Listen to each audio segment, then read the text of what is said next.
ദൈവനാമത്തിന് മഹത്വമുണ്ടാകട്ടെ. UA central Sevika സംഘം ഒരുക്കുന്ന സ്നേഹധ്വനി എന്ന നോമ്പുകാല ചിന്തകളുടെ ഭാഗമാകുവാൻ സാധിച്ചതിൽ ദൈവത്തെ സ്തുതിക്കുന്നു. ഇന്നത്തേക്ക് തിരഞ്ഞെടുത്തിരിക്കുന്ന ചിന്താവിഷയം വാക്കിംഗ് ടുവേർഡ്സ് ഇറ്റേണൽ ഗ്ലോറി, നിത്യമഹത്വത്തിലേക്ക് നടന്നു പോവുക എന്നതാണ്. ഇതിനായി തിരഞ്ഞെടുത്തിരിക്കുന്ന വേദഭാഗം അപ്പോസ്തലനായ വിശുദ്ധ പൗലോസ് കൊരിന്ത്യർക്ക് എഴുതിയ 2-ാം ലേഖനം 3-ാം അധ്യായം 18-ാം വാക്യം. എന്നാൽ മൂടുപടം നീങ്ങിയ മുഖത്ത് കർത്താവിന്റെ തേജസ്സിനെ കണ്ണാടി പോലെ പ്രതിബിംബിക്കുന്നവരായി നാം എല്ലാവരും ആത്മാവാകുന്ന കർത്താവിന്റെ ദാനമായി തേജസ്സിന്മേൽ തേജസ് പ്രാപിച്ച് അതേ പ്രതിമയായി രൂപാന്തരപ്പെടുന്നു. വിശ്വാസ ജീവിതത്തെ ഒരു യാത്രയോട് താരതമ്യപ്പെടുത്തുന്നത് ഈ ടെക്സ്റ്റിനെ കൂടുതൽ മനസ്സിലാക്കുവാൻ സഹായിക്കും എന്ന് കരുതുന്നു. Let us now take a quick look at 3 key elements that make up a journey. First, the starting point. നമുക്ക് ഈ യാത്ര ആ ക്രൂശിന്റെ ചുവട്ടിൽ നിന്ന് തന്നെ ആരംഭിക്കാം. നമ്മുടെ പാപങ്ങൾക്ക് പരിഹാരമായി കാൽവറിയിൽ പരമയാഗമായി അർപ്പിക്കപ്പെട്ട ക്രിസ്തുവിനെ നമുക്കിന്ന് ധ്യാനിക്കാം. കർത്താവിലേക്ക് തിരിയുമ്പോൾ മൂടുപടം നീങ്ങും എന്നെഴുതിയിരിക്കുന്നു. ഇവിടെ മൂടുപടം സൂചിപ്പിക്കുന്നത് നമ്മുടെ ആത്മീയ അന്ധതയാണ്. ആ ക്രൂശിന്റെ ചുവട്ടിൽ നിൽക്കുന്ന ഏവർക്കും പാപി എന്ന ഒരൊറ്റ ഐഡന്റിറ്റിയേ ഉള്ളൂ. എല്ലാവരും ഒരുപോലെ പാപം ചെയ്ത് ദൈവ തേജസ് നഷ്ടപ്പെടുത്തി എന്നും നമ്മുടെ രക്ഷയ്ക്കായി ആകാശത്തിന് കീഴിൽ നൽകപ്പെട്ടിരിക്കുന്ന മറ്റൊരു നാമം ഇല്ല എന്നും നമുക്ക് ഏറ്റുപറയാം. നമ്മുടെ യാത്രയ്ക്ക് തടസ്സമാകുന്ന എല്ലാ ഭാരവും ക്രൂശിന്റെ ചുവട്ടിൽ ഇറക്കി വെച്ച് മുറുകെ പറ്റുന്ന പാപത്തെ ഏറ്റുപറഞ്ഞുപേക്ഷിച്ച് മുന്നോട്ടുള്ള യാത്രയ്ക്ക് നമുക്കൊരുങ്ങാം. Secondly, the focal point in the journey. നമ്മൾ ഇന്നായിരിക്കുന്ന ലോകത്തിൽ ലൊക്കേഷൻ മാപ്പ് ഉപയോഗിച്ച് പോകേണ്ടുന്ന ഇടത്ത് ഏറ്റവും എളുപ്പമുള്ള വഴിയിലൂടെ ഏറ്റവും ചുരുങ്ങിയ സമയം കൊണ്ട് എത്തിച്ചേരുവാൻ നാം ശ്രമിക്കുന്നുണ്ട്.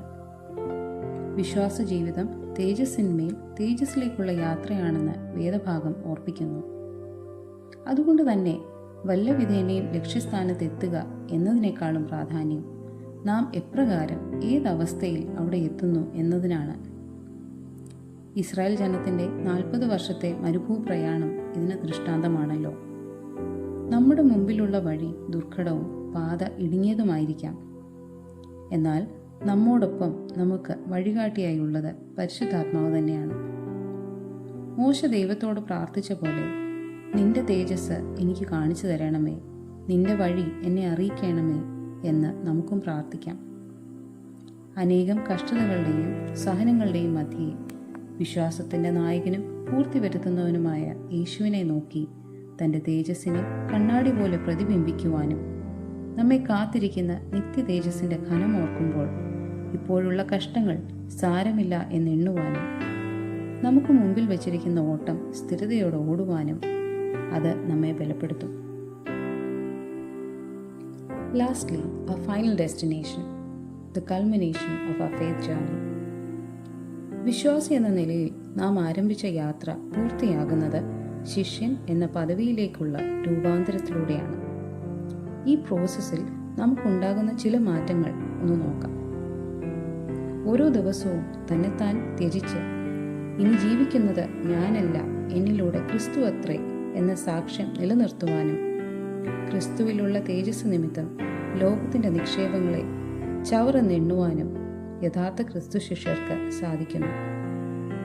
ക്രിസ്തുവിനെ മുഖാമുഖം കാണുന്ന ദിവസത്തിനായി അവർ കൊതിയോടെ കാത്തിരിക്കുന്നു.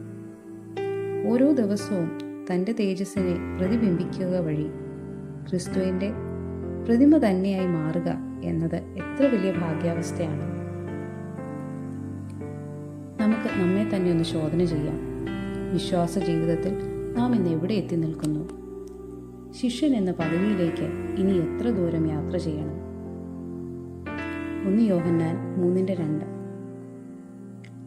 അവൻ പ്രത്യക്ഷനാകുമ്പോൾ നാം അവനെ താൻ ഇരിക്കും പോലെ തന്നെ കാണുന്നതാകൊണ്ട് അവനോട് സദൃശന്മാരാകും എന്ന് നാം അറിയുന്നു. ഇതുതന്നെയാകട്ടെ നമ്മുടെയും പ്രത്യാശ. ഈ നോമ്പുകാലത്ത് പോസ് ഫോർ ദ ക്രോസ് എന്ന വലിയ ആഹ്വാനത്തിലൂടെ നമുക്ക് കർത്താവിൻ്റെ പീഡാനുഭവത്തെയും ക്രൂശുമരണത്തെയും ധ്യാനിക്കുവാനും അതിലൂടെ നമുക്ക് സൗജന്യമായി ലഭിച്ച രക്ഷയ്ക്കായി നന്ദി കരയേറ്റുവാനും അനേകരിലേക്ക് ഈ രക്ഷയുടെ സുവിശേഷം എത്തിക്കുവാനും സാധിക്കട്ടെ എന്ന് പ്രാർത്ഥിച്ചുകൊണ്ട് നിർത്തുന്നു. ദൈവം നമ്മെ ഏവരെയും അനുഗ്രഹിക്കട്ടെ.